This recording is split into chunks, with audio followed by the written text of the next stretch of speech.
Hola polluelos, vamos a proseguir con la embriología genital. El otro día desde el pizarrón del instituto hicimos digamos, un paneo general como para ubicarnos las estructuras básicas este, que, que permiten entender la embriología genital, de dónde deriva cada cosa. Hoy vamos a empezar con el desarrollo. Acá les aclaro algo. La embriología, al igual que la fisiología y a diferencia que la histología o que la anatomía, tiene muchas bibliografías, muchas fuentes bibliográficas y las mismas a veces tienen criterios diferentes. Pasa en fisiología, pasa en embriología, no tanto en histología o en anatomía, porque como por lo general los libros describen cosas que son morfológicas, qué sé yo, el epitelio de la piel o vamos a los genitales. El epitelio que reviste el ovario es simple cúbico y eso te lo va a decir ningún libro de histología, ni el Ross, ni el Geneser, ni el Sobota, ninguno, te va a decir que es estratificado. Es un epitelio simple. Bueno, pero con la embriología y con los estadios y con las regulaciones moleculares puede haber diferencia en los distintos libros. Entonces, cuando aparezca alguna diferencia en los libros básicos que vamos a utilizar, que son Lachman, Flores, Arteaga, Gibb, Carlson, etc., yo se las voy a destacar. Vamos a comenzar por ver este PowerPoint, que es el siguiente. Muy bien. Vamos a comenzar por hablar del desarrollo del aparato reproductor, es decir, de su embriología, gentileza del Instituto Tejedor. Muy bien. Primero vamos a hablar de sus generalidades. El desarrollo inicial se produce a partir de la cuarta semana. El aparato genital comienza su desarrollo en la cuarta semana a partir de 3 hojas germinativas, que son el mesodermo intermedio, que origina la cresta gonadal, el mesodermo lateral, que origina el epitelio celómico, y después el epiblasto. En realidad el epiblasto en la segunda semana origina células germinativas primitivas. Estas células germinativas primitivas después migran, ahora en un ratito lo vamos a ver, y se introducen entre el endodermo del saco vitelino, en la base del alantoides. Entonces acá hoy no hay tanta diferencia en la bibliografía, pero hace algunos años, las ediciones más viejas de los libros de embriología, en algunas te decían que las células germinativas primitivas derivaban del endodermo. Hoy se sabe que no, que derivan del epiblasto, que es, digamos, un paso anterior. Luego el epiblasto se diferencia en ectodermo, mesodermo y endodermo, pero antes de diferenciarse, unas células epiblásticas generan ya en la segunda o tercera semana las células germinativas primitivas. Bueno, hoy no hay tanto disenso, en la mayoría de los libros se habla del epiblasto. En algunos lo llaman el ectodermo primitivo. El epiblasto, ectodermo primitivo o ectoblasto primitivo. Pero no ectodermo, ectodermo primitivo. ¿Estamos? O sea, no deriva del ectodermo. Con respecto a las etapas de desarrollo, ahí es donde vamos a tener la mayor diferencia entre las distintas fuentes bibliográficas. Así, por ejemplo, si vos lo lees de la Arteaga Martínez, este libro menciona que el sistema genital se desarrolla en 3 etapas, que son la diferenciación cromosómica, la diferenciación gonadal, que a su vez se subdivide en un periodo indiferenciado y otro diferenciado, y la diferenciación fenotípica. Yo tengo algunos problemas con este criterio, que me parecen erróneos.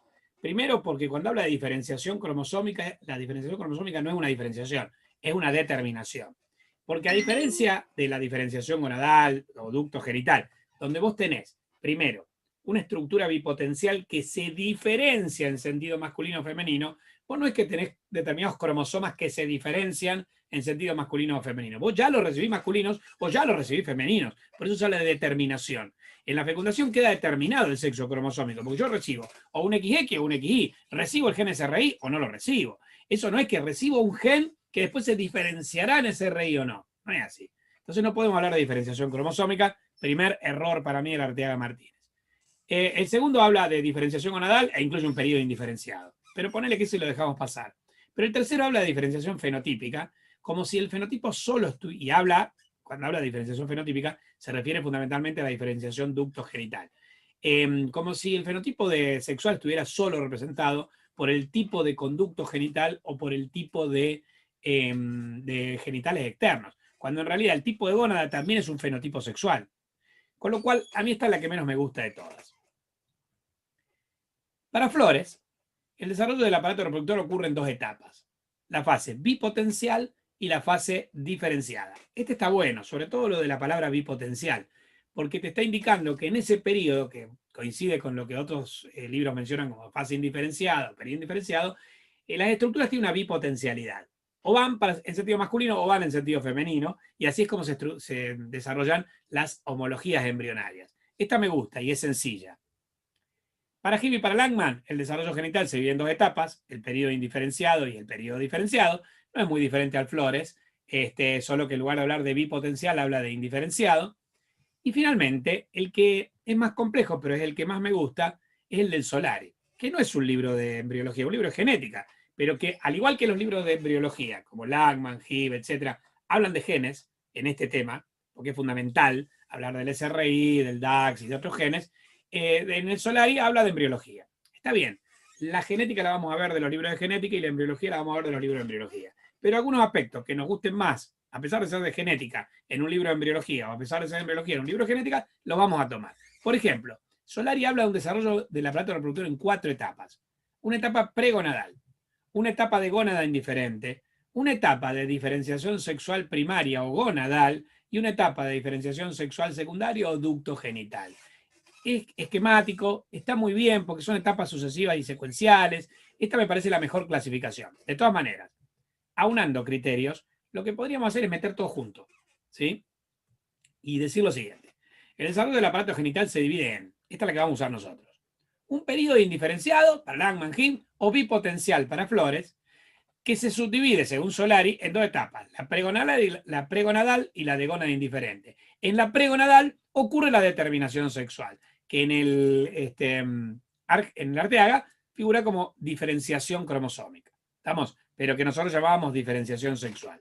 Después tengo un periodo diferenciado, que lo vamos a subdividir, mezclando lo que sería Langman, Hibb, Solari, etcétera, en una etapa de diferenciación sexual primario o gonadal y una etapa de diferenciación sexual secundario o ducto genital. De esta manera, más o menos, juntamos lo que dicen los 5 libros estos que les mencioné, que tienen 5 clasificaciones diferentes, en una sola gran clasificación. Bueno, entonces ahora vamos a comenzar a desarrollar el primer periodo, el indiferenciado. El periodo indiferenciado se extiende desde la fecundación hasta la 6ª semana en los embriones masculinos o hasta la 8ª semana en los embriones femeninos. Durante esta etapa no es posible establecer el sexo del embrión, salvo mediante la realización de un cariotipo. Tenés que ir a ver los cromosomas sexuales. Comprende una etapa pregonadal y una etapa de diferenciación de la gónada primitiva. En la etapa pregonadal se extiende durante las primeras 3 semanas de desarrollo donde no tengo gónada. Durante ella ocurre 3 cosas. La determinación del genotipo sexual el primer día de vida, la formación del disco germinativo trilaminar y el origen de las células germinativas primitivas. Vamos a ver cada una de estas cosas. Determinación del genotipo sexual. Este ocurre durante la fecundación, el primer día de vida, y se da, durante la fecundación, el primer día de vida, se da la determinación del sexo cromosómico. Que vos tengas XY o XX, eso está determinado en la fecundación. Y también del sexo génico, si vas a ser SRI positivo o SRI negativo. Hacia fines de la 2ª semana, más o menos día 14, se determina el sexo cromatínico, la cromatina sexual, que podrá ser negativa o positiva, mediante un fenómeno llamado lionización, que incluye la compensación de dosis génica y la impronta genómica. Todo esto lo vamos a ver en la parte de genética. Pero bueno, todo esto, que es la determinación del genotipo sexual, ocurre en la etapa pregonadal, en los primeros 14 días. Formación del disco germinativo trilaminar. En la primera semana el disco es unilaminar y lo llamábamos embrioblasto en el blastocisto. En la 2ª semana el disco se hacía bilaminar y lo dividíamos, el embrioblasto se subdividía en epiblasto e hipoblasto. Y en la 3ª semana el disco se hace trilaminar por el fenómeno de la gastrulación, cuando el epiblasto se invagina en la línea primitiva y formaba el ectodermo, el mesodermo intermenario y el endodermo, mediante el proceso de la gastrulación. Bien. El origen de las células, vamos a hablar un poquito de las células germinativas primitivas o gonocitos. Vamos a definirlas. Estas son células especialmente diferenciadas en el embrión temprano para llevar a cabo la meiosis y finalmente producir gametos. Son las únicas células de todo el cuerpo que pueden hacer meiosis. Se relaciona con marcadores celulares como el factor de células madres que tienen su membrana, etc. No son células totipotenciales, o sea, con potencialidad de generar un individuo completo, sino que son células troncales, con una gran capacidad divisional. Son las únicas células capaces de ingresar en el proceso meiótico. Decíamos, no son totipotenciales, porque totipotenciales son hasta el estadio de 4 células. Es decir, hasta el estadio de 4 células, el embrión, cada una de las células es totipotencial. ¿Qué significa eso? Yo agarro una de esas células y puedo crear un organismo entero. Es lo que explica, por ejemplo, que cuando el embrión se subdivide, el huevo cigoto, en 2 células, si cada una de las células independientemente se desarrolla, forma los gemelos, que son univitelinos, que comparten prácticamente el 100% de sus genes. O sea, cada una de esas células da un ser. Hasta 4 células vos podrías tener cuatrillizos univitelinos, o sea, con las mismas características, de hecho, extremadamente raro. Ya cuando de 4 pasa a 8, ya dejan de ser totipotenciales. Y yo saco una de las 8 células del embrión octacelular, esa célula no tiene todo lo necesario para generar un organismo completo. Deja de ser totipotencial. Como estas células, las germinativas primitivas, aparecen en la segunda semana, donde el embrión tiene más de 100 células, ninguna de las células es totipotencial.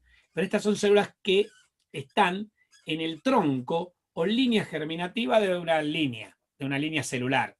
Las células, las espermatogonias o bogonias, las gonias de las gónadas. Entonces, a estas se las llaman células troncales.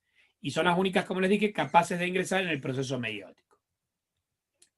El origen, lo que decíamos antes, se originan ya en la segunda semana de desarrollo en el epiblasto o ectodermo primitivo.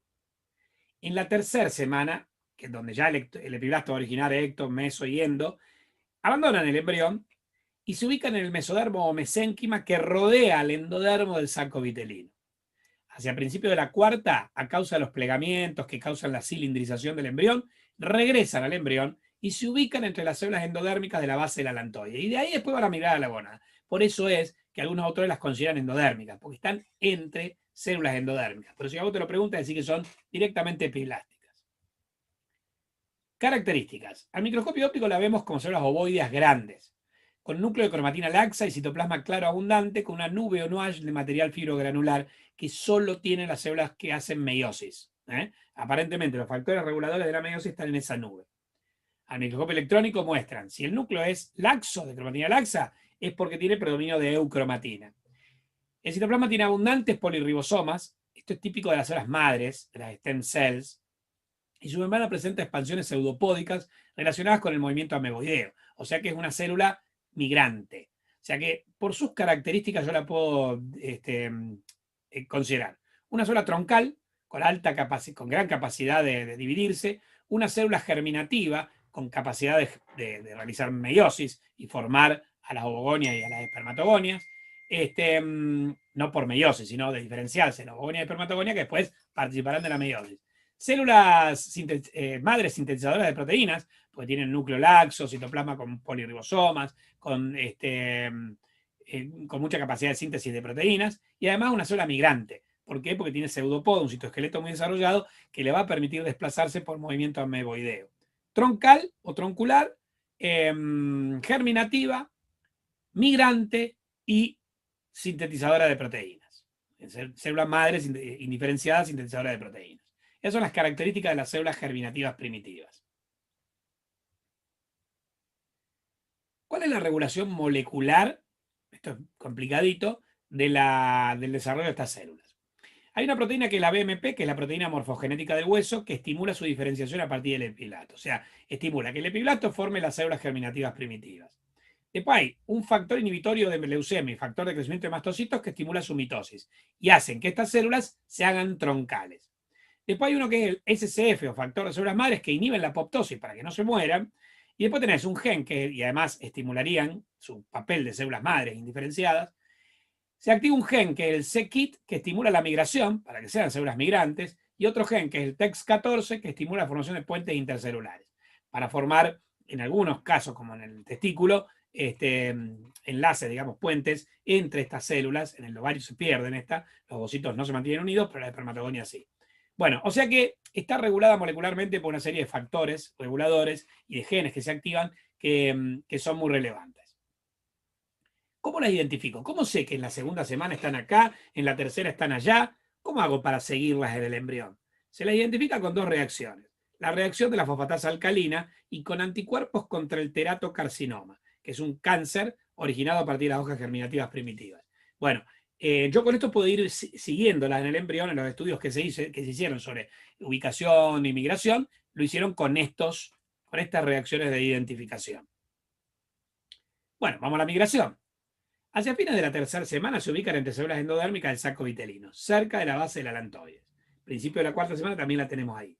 Pero durante la cuarta semana empiezan a migrar, mediante un movimiento ameboideo, a lo largo del mesenterio o mesogastrio dorsal del intestino posterior. Después con un esquema les voy a explicar todo esto. Durante la quinta semana llegan a la gónada primitiva, hacia la sexta semana la invaden, invaden la cresta genital.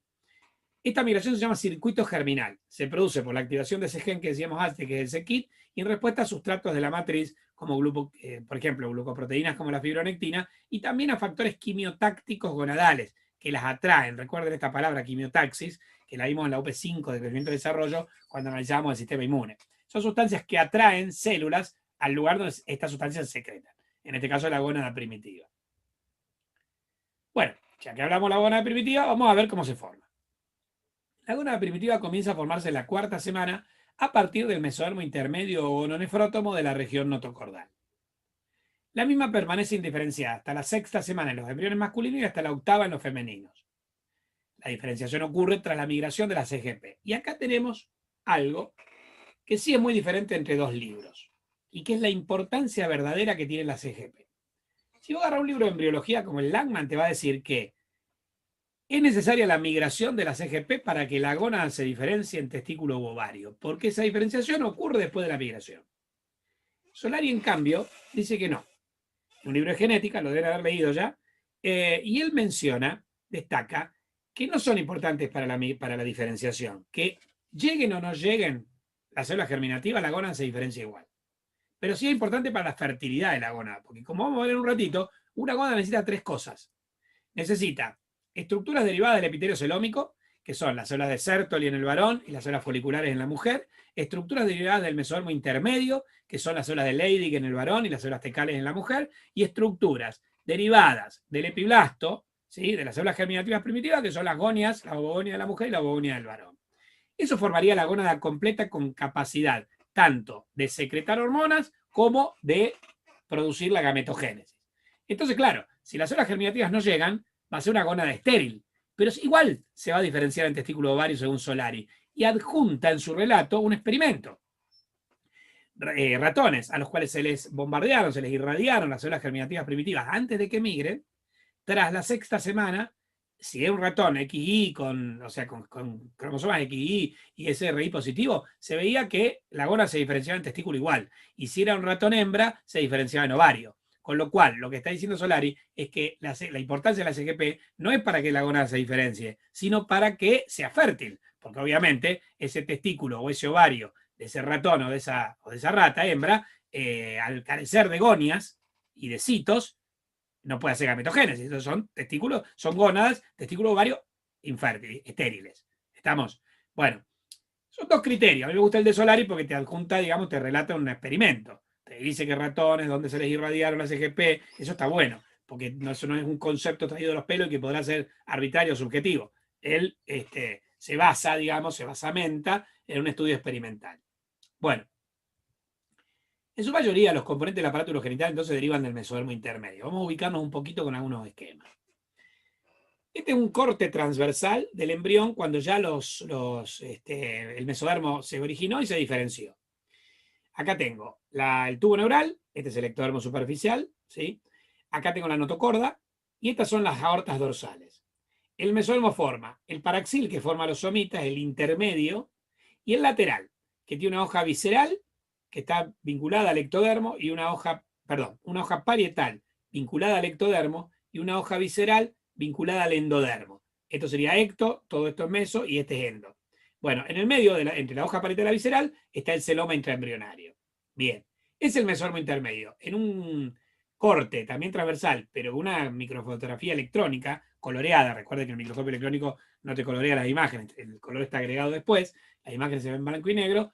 Acá tengo lo mismo, solo que es anterior a este. Este dibujo es anterior a este, porque todavía no están fusionados los pliegues neurales para formar el tubo neural. Acá vemos los pliegues neurales, este es el surco neural, ¿sí? Pero ya se está formando el mesodermo. Este va a ser el paraxil, este es el intermedio que está arriba de la futura aorta dorsal, y acá estaría el lateral. ¿Estamos? Bueno, entonces, ese es el mesodermo intermedio, o gononefrótomo. El que está entre el mesodermo somítico, el paraxil y el lateral. Bueno, este mesodermo intermedio aparece segmentado en unidades llamadas nefrotomas, las cuales se unen para formar un tubo longitudinal llamado conducto mesonéfrico. En realidad, En el embrión acá ya lo tenemos cilíndrico de cuarta semana. Acá yo lo que tengo es, bueno, atrapado por la cilindrización queda el saco vitelino que forma el intestino primitivo. Esto lo vimos en nutrición. No muestra en este dibujo todos los detalles, pero me muestra el mesodermo intermedio que tiene 3 sistemas renales. El pronefros, o primer riñón, el mesonefros, o riñón del medio, y el metanefros, o riñón definitivo. Pero al aparato genital se lo llama también gononefrótomo, o sea, el mesodermo intermedio se lo llama gononefrótomo porque no solo origina el aparato urinario, sino que también el aparato genital. Por eso lo de gononefrótomo. Bueno, entonces acá lo que estamos viendo es que se está formando el aparato urinario, ¿no? O sea, el pronefro que es el primer riñón, el mesonefro que es el segundo riñón y el metanefro que es el tercer riñón o riñón definitivo. Pero el mesonefros va a ser importante en la formación, como van a ver ahora, de las crestas gonadales. Inicialmente se llaman crestas urogenitales. Con el progreso del desarrollo, en el mesonefro aparecen en la pared dorsal del cuerpo las crestas urogenitales. Si vos ampliás ahora la zona, acá lo tengo, esta zona está, este embrión está ampliado, este sería el mesonefros. Está cortado y ampliado. Y lo que vemos al corte transversal y al microscopio electrónico es lo siguiente. Si vos ampliás el área demarcada por el cuadrado verde, que sería esto, hasta acá, se podrá ver el conducto mesonéfrico, que es este en azul claro, el mesonefros en azul oscuro y el mesodermo de la cresta del epitelio celóbico en verde que cubre la cresta gonadal. Entonces, este es un esbozo de gónada primitiva que se llama cresta urogenital porque el conducto mesonéfrico también va a formar parte de y el mesonefros del aparato urogenital. Después se va a diferenciar en un conducto, digamos una cresta urinaria y una cresta genital. Por ahora es cresta urogenital. Bueno, la cresta urogenital está compuesta por el mesonefro en azul y la gónada en rojo. Este es el mesonefros y acá está la gónada. Entonces ahora sí podemos hablar de cresta urogenital. ¿Estamos? Entonces aparece en el mesonefros, pero como una evaginación del mesonefros. Y acá tengo el conducto mesonéfrico. Entonces, conducto mesonéfrico, el mesonefros, que es uno de los 3 sistemas renales, y la cresta gonadal. Cresta genital. Bueno, si ahora acá donde está el mesonefro y la cresta, cortamos transversalmente y lo analizamos, vemos que toda esta elevación sería la cresta mesonéfrica, ¿sí? O urinaria. Acá tenemos una parte que es la cresta genital. Ambas formarían la cresta urogenital. En la parte genital, en la parte urinaria, tengo el conducto mesonéfrico, que va a formar túbulos néfricos que después van a vincularse con la aorta dorsal, con los glomérulos, esto es todo renal. Pero acá, en la cresta genital, que es más medial, es donde se va a originar la gónada primitiva. ¿Cómo migra la CGP? Bueno, yo tengo que del mesodermo intermedio surge el mesonefros y del mesonefros surge la gónada. De las células del saco vitelino, las células epiblásticas, forman las células germinativas primitivas que van al saco vitelino y de ahí luego van a migrar e invaden la gónada. Estas células germinativas primordiales se forman en la pared del saco vitelino, o sea, se forman en el epiblasto, van a estar en la pared del saco vitelino cerca del alantoides y migran a través del mesenterio dorsal o mesogastrio dorsal hasta la cresta genital. Mirá, en la tercera semana, o bien al principio de la cuarta, yo acá tengo el saco vitelino, acá está el alantoides, ¿sí? El embrión todavía es prácticamente plano, después se hace cilíndrico, y este es el lugar donde están las células germinativas primitivas. Están fuera del embrión. Recuerden, se habían originado en el epiblasto, en la segunda semana. En la tercera, migran acá, al saco vitelino, ¿sí? A la pared del saco vitelino, cerca del alantoides. Cuando el embrión se cilindriza, quedan en la base del alantoides. Ahí. Entonces, ¿qué hacen?